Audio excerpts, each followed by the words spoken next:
Jacob Haslem is a career pest control operator who got his start in the industry at 17 and has worked nearly every role in the business, from technician to sales leader to owner. What makes Jacob different, though, is that he's not just an operator. He's also owned and run a marketing company where he built, trained, and managed door-to-door sales teams and advised businesses on growth strategy. Today, Jacob applies that marketing and sales experience inside Kodiak Pest Control, where he's built a premium pest control company in Wyoming's Bighorn Basin by combining operational excellence, ethical sales, and systems that actually convert customers without racing to the bottom on price. In this episode, we're breaking down what pest control owners can learn from someone who understands both sides of the business, marketing and operations, and how to use that to grow the right way.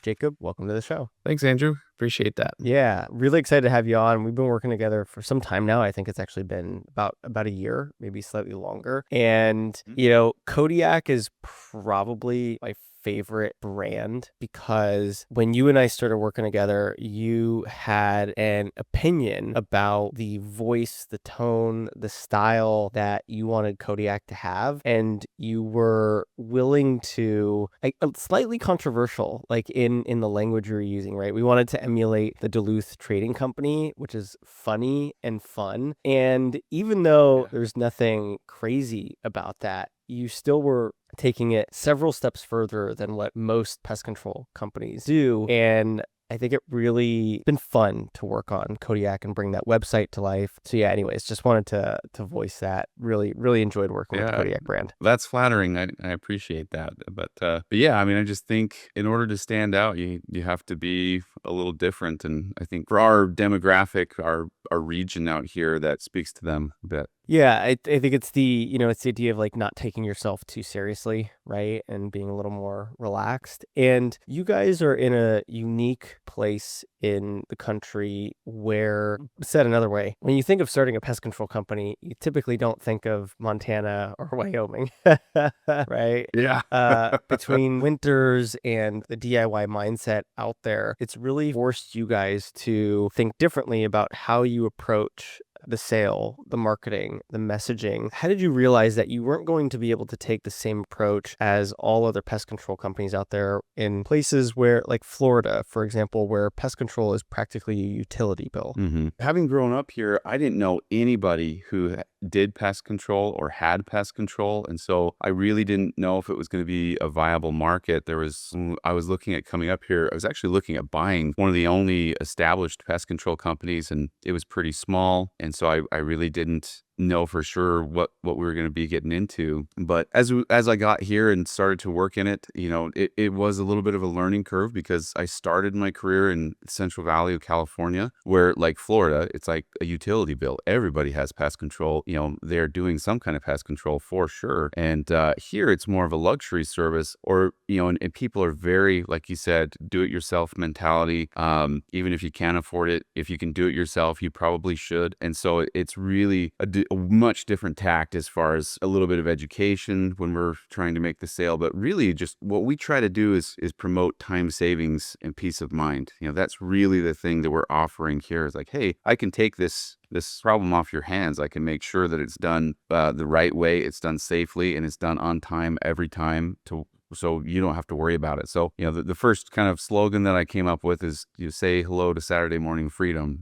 One of the first radio ads I did was just kind of a skit about a guy who's, tired from work, and it's Saturday morning. He wants to go out fishing or, hiking or whatever he's going to do. He could do anything. The possibilities are endless. But, he hears a complaint from the kitchen that there's ants in the kitchen, and then his daughter is screaming there's spiders in the bathroom. And, and suddenly his Saturday morning is disappearing. And, that's probably a little bit extreme. It's probably not a problem that's going to take all day to fix, or even more than an hour to fix. But, it's an interruption. It's an annoyance that people shouldn't have to deal with when they are already, working 40 to 60 hours a week and want their free time available to them. So that's kind of the approach that we take. Yeah, and we really went all in on that messaging on the website, right? Like the headline Yeah. on the homepage is pests don't belong in your home or your schedule. And then just below that, we talk about we've saved our customers over 33,000 hours since being in business. We'd love to save you a few. And so your messaging has been Yeah. consistent, it sounds like, since early on and throughout all the different marketing that you do.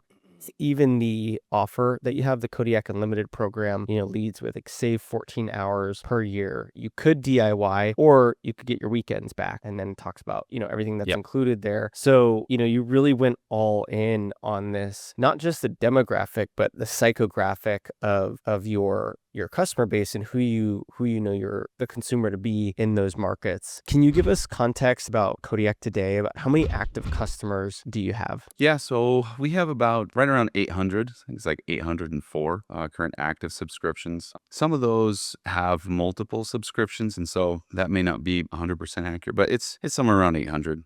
Cool. And what are your ambitions? Like, where are you trying to get in the next 5 years? Yeah, so we have a really interesting opportunity here where the area is really underserved and a lot of people are moving here. It's not blowing up like Texas, but we are getting a lot of people from all over the country moving here. And so our ambitions are to be the dominant force. We want our name to be synonymous with getting rid of pests. So, like the Band-Aid brand or the Jeep brand, that's what you think of when you think of that type of vehicle, or, bandages you just refer to as a Band-Aid. Like I would like to be referred to as somebody that needs pest control. Instead of them saying, hey, you need to call a pest control company, I want them to say, hey, you guys need to get Kodiak, even if they're not actually talking about me. But our mission statement is to improve the quality of life of our customers and one another. And so we want to be known as a company that provides the highest level of service and is a great place to work at, where there's real opportunity and upward growth. In order to provide that, we of course have to grow. We have to be able to maintain actual professionals to maintain that level of service, and also, which in turn helps us grow, to offer the opportunities to our team members. And ultimately, in 5 years, we'd like to be, a multi-million-dollar company.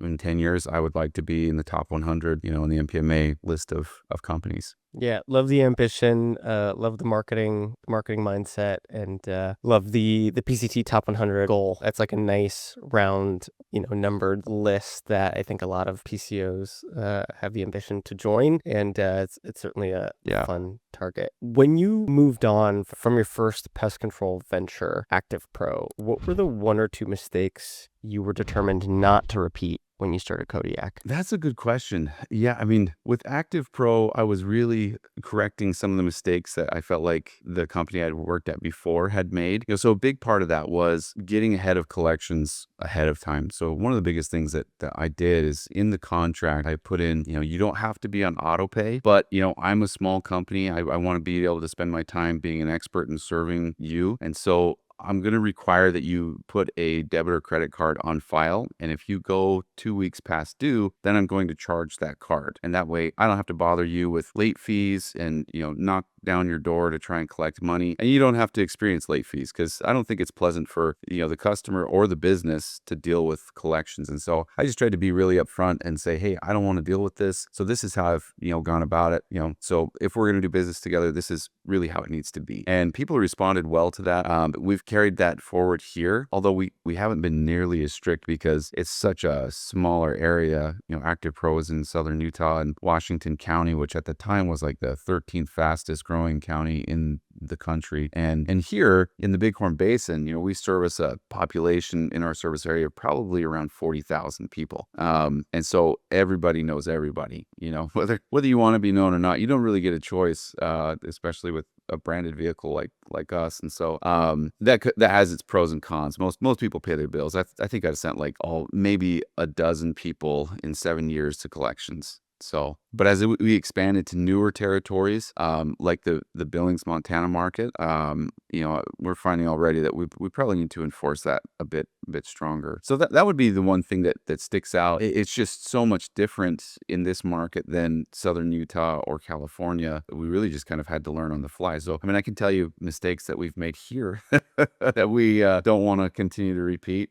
Yeah, I would love that. What are 3 mistakes that you've made running Kodiak that if you could go back, you would love to obviously have seen that before it happened. Yeah, so the first one I would say, because a lot of people, like I said, I grew up here, and so old friends and acquaintances, my high school teachers or customers, and so there's kind of the pressure to customize the service to them, which of course is not scalable and ultimately does not serve them super well, because you inevitably are going to run into a situation where like somebody misses something because it's not the norm, whether it's a new technician going out and not knowing that something needs to be treated unless you have just really detailed notes. When I first started, I would do that because I was still getting a lay of the land. Like, am I going to be able to do regular bi-monthly service throughout the year? A lot of people didn't want to do that. A lot of people just wanted to be like, no, I don't need pest control in the winter. And largely in the winter here, when it's negative 30 degrees, you don't really deal with much besides mice. Occasionally we'll get pavement ants that are coming up from underneath the slab or something like that. That is an insect that is pretty common, but for the most part in the winter, it's just mice. And so, the mistake that we made was like, okay, well, we'll do like 5 services a year or 4 services a year. We kind of had these number of different things, and we just had too many products. And so I quickly course corrected, after about the first year and a half, like, no, we got to convert all these to just regular services. And so I had to justify and basically educate people as to why you need to maintain pest control year round, even though you don't necessarily need the barrier in January. We do have Indian summers that will warm things up and wake bugs up. Hawks will turn on and move around and get attracted to the heat of the house, or box elder bugs, overwintering in people's siding and attics, and they'll come in. So the barriers do help for things like that, but that's not super common. And so, it's like, well, in order for me to do a professional service, I need to be able to have predictable income. We need predictable cash flow in order to maintain people. Otherwise, we're going to be replacing people every year. Have to lay them on. The state of Wyoming is good enough to know a lot of seasonal work, and they basically allow you to play the game to lay people off. They'll pay them unemployment for 2 months, then you hire them for 2 weeks, and then lay them off again until the season starts. So you kind of can hobble through, but we just really didn't want to do that. So what we did is we included rodent control, like proactive rodent control throughout the year. And that was kind of the added value that we could offer hooded bait boxes. Whereas before we always upsold those, like we'll deal with rodents inside the house if you want to, but in order to maintain preventative rodent control outside, we just would sell bait boxes, and that would all just kind of be custom. So we standardized that with just every house gets 3 to 4 bait boxes. And, that's the explanation. But I am pretty transparent. Like, hey, yeah, I mean, you don't need nearly as much in the winter, but these rodent boxes will help prevent against mouse issues, which are extremely common. It's probably our number one pest here. But also, it's just really to maintain cash flow. It's like if you like your technician, you want him to remain, he has bills to pay too, and so do we. And so, this helps us basically even out the pricing throughout the year. It's bulk discounting. That's kind of how we go about it. And it allows the timing to be right every year, every season in fall and spring, because that's when we see a big flush of new activity. And that has a wide variance. Our weather's pretty wild out here. We might have a foot of snow October 1st, or we might not see snow like this year until February. We might have spring in May. We might have spring in March. And so it varies quite a bit. And so the timing is pretty important as well. So that would be the big one. I'm trying to think of some others, but that might be enough time for you. No, that was great. I'm sure a lot of operators can relate to that journey, early on, trying to do custom and trying to make it work, and you don't want to say no to business, and you have fears around just the business being a real business, right? And not just, you. Mm-hmm. So I suspect that is really relatable. I know early on as a marketing agency, I did the exact same thing. I tried to say yes to everyone who would, pay us some, and we would customize and figure it out. And yeah, you learn very quickly that you cannot build a real business that way. You're never going to build something that is sustainable and can grow, and that your employees can rely on. So I can very much relate. Yeah, to my that. first technician, sorry, I was just going to say, my first technician, I felt like I had to go to every account with him in order to train him, because it's like, well, it's pretty much the same except for this and this and this. And this one is also a little bit different. And, there were a lot. There were a lot of accounts that we had to really try and standardize. And, ultimately that served them better because they were able to get better value out of it rather than having something missed half the time. what mindset did you have to course correct? Because you could have stayed stuck. I mean, you could have let that fear of losing customers by having the hard conversation override what had to be done. So what point or what mentality did you have when you just decided, you know what, I can't keep doing it this way? Yeah, I would say, it was our second year. We had, had an office lady and office assistant and a technician. And when we first started, we were doing lawn care as well as pest control. And that was a whole other beast. And so we had two sides that both had a lot of customized programs. And we were just spending so much time like having to do all this communication with the technician, with each other, with the customer that we're just like, we have to change. I mean, I could see that on the horizon. And I knew that once we got cash flow stable enough to where we weren't just survival mode, that was going to need to change. And so we got to that pretty quickly, I would say, after, it took a bit to get our cash flow all settled. That first year was really dicey because we just didn't know. I started in May of 2019 and, that whole year, we're like, what am I going to do in winter? What's going to happen in winter? And luckily we got some big bird jobs and that really kind of paid for the winter. It was just me. So overhead was really low, but, going into that next year, it was just me that next year too. But in 2021, that process of bringing on those employees and all the communication that we're having to do, like it became abundantly clear, like we have to standardize programs and pricing and everything. And so that was it. It was the chaos that invited into our lives. It was good for building the base and cash flow and everything, but it was not good for growth. Yeah. So it sounds like it was eventually the pain got so, and the pain of doing it that way got so intolerable that you're like, okay, well, I'm not shutting down. So if I'm going to keep going, I don't want to keep dealing with the pain that that I've created. So I'm going to change it. Yeah, exactly. Yeah, cool. I'm curious, how did you come up with the Kodiak Unlimited program and thinking through, that offer? Because what I find is that a lot of pest control companies, so if they have any plan or plans at all, it's usually something like basic standard and there's nothing really branded about it. Oftentimes they don't even show it like on the website. So coming up with your offer and making that effective is one of the most critical parts of an effective marketing strategy in pest control. So yeah, we'd just love to hear what your process was for thinking that through, packaging it, all that. Yeah, so it really comes back to winter, in the seasonality of things. So originally we just sold bi-monthly pest control. That's what we called it Kodiak Care initially. And, that was meant to combine lawn care and pest control and have kind of this subscription package. And so I kind of thought of that subscription model right off the bat, but then that didn't really work because people were like, well, I'm paying the same amount in the winter when I'm not getting lawn care as I am in the summer. And, there was just a lot of explanation. Some people got it, but I went away from that pretty fast and was just like, okay, we'll just do bi-monthly pest control. But then people wanted to skip in the winter. And because that's what a lot of the competition does. Like they'll do like a service. Most of their customers really are probably serviced in spring, serviced in fall, just like one single round, one single shot on those seasons. And then the ones who do regular service, a lot of times will do 5 services a year and just skip the winter, right? And they're pretty much just one-man operations with seasonal guys that they do that. And I didn't want to do that. And so I thought because the invoice is attached to the service, like that's kind of what hangs people up. And also people wouldn't call me if they were having an issue. They wouldn't call for callbacks because they assumed that it's going to cost money, even though I explained like, hey, you get unlimited free treatments. If you have any problems, you can give me a call. Our people here don't like to be complainers. That they are just like, no, just come back when you want. But also they're locking that away. Be like, I'm not sure that this is worth it. Like I've got these bugs, and if I don't know about it, I can't fix the problem. And so people in the industry know like certain things, you don't take care of them, they're gonna be a chronic issue. And so I was like, no, I mean, it's really better for me and better for you if you tell me, like, I'm happy to come and do the service for free. And so it was those two things where it's like, hey, we need to get away from this skipping the service. Like, okay, you can go ahead and skip the service, but the price is still a monthly price. We need to disconnect the payment from the service. And so now we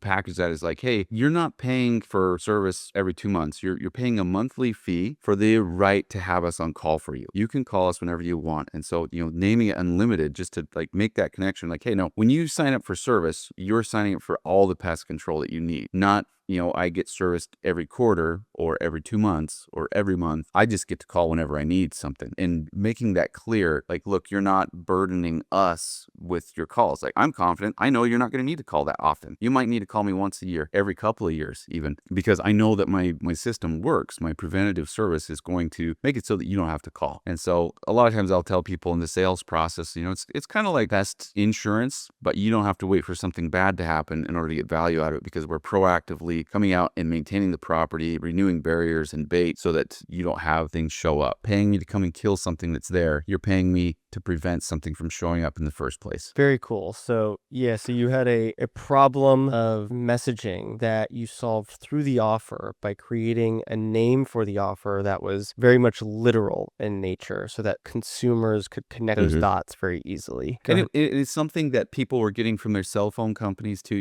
like Verizon and AT&T, they've all got like an unlimited plan. And so everybody's got a cell phone. And so I just figured people will connect with that messaging. They're like, okay, I get it. Like, I don't have a limit on my minutes, or even though you do, or unlimited data up to 4 gigs. That's so ridiculous. But so yeah, that was part of it. I was like, well, that's messaging that's already out there that people, I think, will grasp a little bit easier and see the value in our offering better. Sure. Yeah, no, it makes perfect sense. And I'm curious, you've tried several different marketing strategies at this point. What have you enjoyed deploying and testing? What marketing has worked best? Because you've been a little more experimental than a lot of pest control companies we work with, like the radio, TV spot, or all sorts of stuff. So yeah, would love to get an idea of the breadth of marketing strategies that you've tried and what's worked. Yeah, so what has always worked really well are like newspaper inserts. We make a postcard and we send those out, and pretty much like clockwork, that'll generate jobs for us, new business, right? What I found here that I didn't find in other markets. So like in California, we didn't ever do a billboard. We didn't do newspaper. We didn't do a lot of print. We just did those inserts into a couple of periodicals, and that worked really well for us. And what always worked really well, our online presence. I mean, so that has always been something that has been important, but the branding has been such a big deal. Like, I think about 20 to 25% of our customers are just coming in, either searching for our brand or remembering those postcards on their refrigerator, and they see our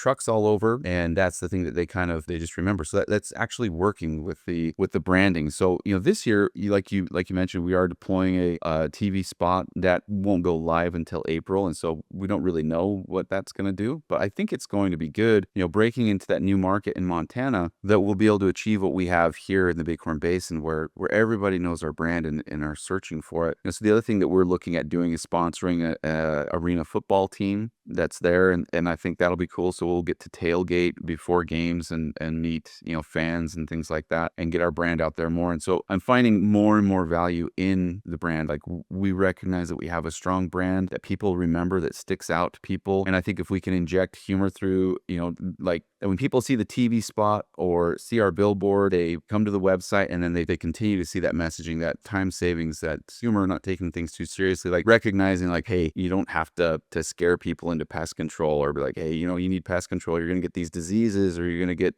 bit up by whatever. Just be, hey, I can take this off your hands for you. I can do this really well to where you have the peace of mind. That's one less thing you have to worry about. So I would say that is kind of the biggest thing that has gotten me more interested in doing those. I guess it's really even more traditional types but they're expensive. And I think that's what scared me off of them before. But when you're in an area that you have an opportunity to be the dominant brand, I think it's well worth going for. I think brand is definitely underinvested in pest control. Not a lot of operators think about brand. They don't necessarily understand the value of it. It's hard to track ROI, right? You put $1,000 out there, it can feel like, where the heck did it go? Right? It's a real long-term play. Everything from, the trucks that you have out on the road and how much they stand out and how they represent the company, to the logo, to, where that logo ends up. You're talking about things like arena football, television, radio ads. All of that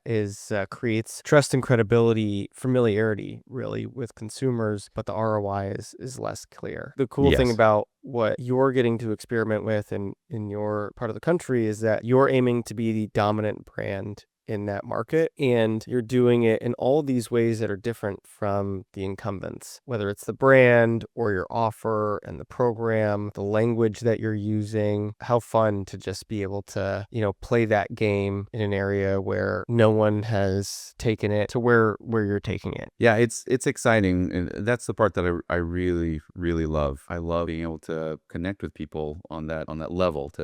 In I don't know how to articulate it very well, but just how to inject that thing into their psyche. They're like, I want that. And then to be able to deliver a quality product that lives up to the expectations of people getting excited about the brand or the offer. Really knocking that out of the park, and that's something. I'd say what we're most proud of is our level of customer engagement. Like I said, we have about 800 active customers. I mean, so we have others that are seasonal that aren't counted in that pool. So it's well over 1,000, I'm sure. But we've got I think we're getting close to 700 reviews on Google, and so like the customer interaction is really high. I'm sure that's well above industry standard. And that makes us really proud because the vast majority of them are 5 stars, and people feel the value enough to where they'll take the time to write a review. Where you're in marketing, you probably write reviews quite a bit, and where I value reviews, I probably write more reviews than most people, but I still have probably only written like maybe 25 reviews, whether it's on Amazon or Google or whatever. It has to really stand out to me in order for me to take my time to write a review. Yeah. You can So have the best marketing and branding in the world, but at the end of the day, if your service isn't up to expectations, then branding and marketing, it's all for naught, right? So you got to deliver. yeah. At your current size, what are the 1 or 2 numbers in the business that you pay closest attention to that tell you whether or not the business is healthy? Yeah, that's a good question because I think data is so crucial. We switched CRMs because we were craving more data. Like I need to see more numbers in order to tell what's working. So I would say one of the biggest things is the net monthly gain, seeing what's come in, what's gone out, and then figuring out why things have gone out. If it's people moving, that's more acceptable. But if it's something else, I generally attribute to the people not being able to see the value of the service. Whether when people say they can't afford it, that's really, I think, more or less people saying I don't see the value in it. And so there's something to be corrected there. It's whether it's communication with the customer, or the product isn't strong enough, or the technician hasn't been up to par. That's one of the biggest ones. And number 2, man, that's tough because they're all important. I could say accounts aging, but that really isn't something that we have a ton of trouble with. I mean, so I would say looking at our closing rate, that would probably be the other thing that I'm really paying attention to. Like how many leads did we get and how many did we close and what product did we close them on? Because it's really easy for especially people in our market who, like I said, have that mentality like, well, I just only need service in the summer, that aren't really thinking very proactively about why that problem recurs all the time. Whereas if they do something ongoing, preventative maintenance, then they actually get a lot better value because, as far as dollars to result is concerned, it's way better. Whereas if they do something like our 2-shot program where we do is basically just the clean out process and then nothing else besides a 30-day warranty, that is a way lower commitment level for them, but it's got to be priced to where it's worth it to us. And so, it's great for us on cash flow, but that's not really the product that we want to sell. We want to sell the thing that's going to really provide the value that's going to be a lot better for them in the long run. And so we're really looking at how many leads are closing and what's the percentage of recurring service to one-off service. Those are probably the 2 top things that I'm looking at. Cool. And would love to dig into some numbers, little rapid fire here. Quickly, what is your customer acquisition cost goal? Having come from door-to-door sales, I try to think about like, okay, if I were paying a salesperson, what is acceptable, right? But salespeople are going to be the most expensive cost per acquisition. And so ultimately, I really want to keep that under like $50 if I can. That's something that is important to look at. We probably don't look at that enough though, honestly. But yeah, I would say $50 or less is really kind of what I'm trying to do, understanding that if I were paying a salesperson, it's like at least $100. Probably more like 150. Some of these door-to-door guys are getting like 75 to 100% commissions, so it's really expensive. You really need like that contract to be 2 years in order for it to be worth it. But we just operate on a 1-year contract, and so I'm thinking the max I want to pay is going to be $100, probably, unless it's coming from a sales guy that's generating their own leads and making their own sale. But yeah, ultimately, I've been when we sought you guys out, I've always been a huge believer in dominating the search results. results. That is the phone book of yesterday when people were naming their company A1 Pest Control or AA1 Pest Control or something just to get the alphabetical advantage, and sacrificing branding for it.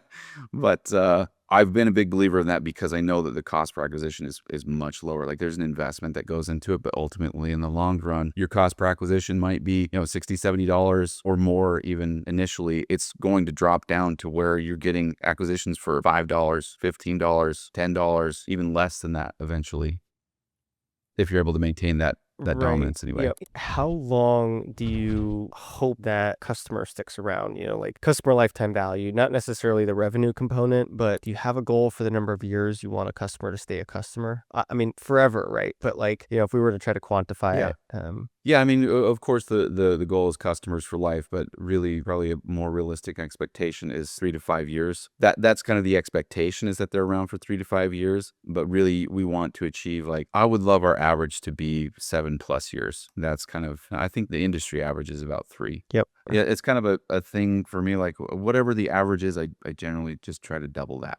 I like that. That's great. If we're doubling that, then we're doing pretty good. And then you mentioned close rate earlier. What is your goal in terms of close rate percentage? So yeah, that's something that we've been looking at really close recently, looking to hire some inside sales people. We want that close rate to be 88%. Of incoming leads. That's great. That is like super high. In my experience, best in class typically land somewhere around 60 to 70%, depending on the time of the year, competition, the company, all that. A good number to aim for as a baseline is 50%. And I would say clients of ours who tend to struggle closing anywhere from like 25 to 33%. It just makes getting ROI from marketing so much more difficult. So 88%, amazing. Yeah. What do you attribute being able to aim for a close rate that high? Is that counting like referrals and kind of everything under the sun that's inbound? Yeah, I mean, that's pretty much everything, coming in. And what we attribute that to is just like our past performance. Like when I was doing the sales myself, when I was taking all the sales calls, generally I'd close about 90%. But I'm not like a special sales guy. I have a lot of experience and I do pretty well with sales generally, but most of it is that people are like 90% sold when they call us in the first place. And so I attribute a lot of that to the lack of competition that we deal with and just word of mouth. Like I said, it's a small area. And brand, I don't know that we'll be able to maintain that in a bigger market. Yeah, the investment that you guys have made in brand, of course, also that familiarity that they have with Kodiak. So, obviously, that makes a big difference. Well, this has been great. I really appreciate your time, Jacob. I think this is going to be incredibly useful for listeners to get a different perspective on building a pest control company, especially with the experience that you have, thinking about brand, thinking about messaging, all of that. So thank you for taking the time to join me today. I appreciate it. Yeah, I really appreciate the opportunity to come on your podcast, and I hope it's helpful. I'm sure it will be. So.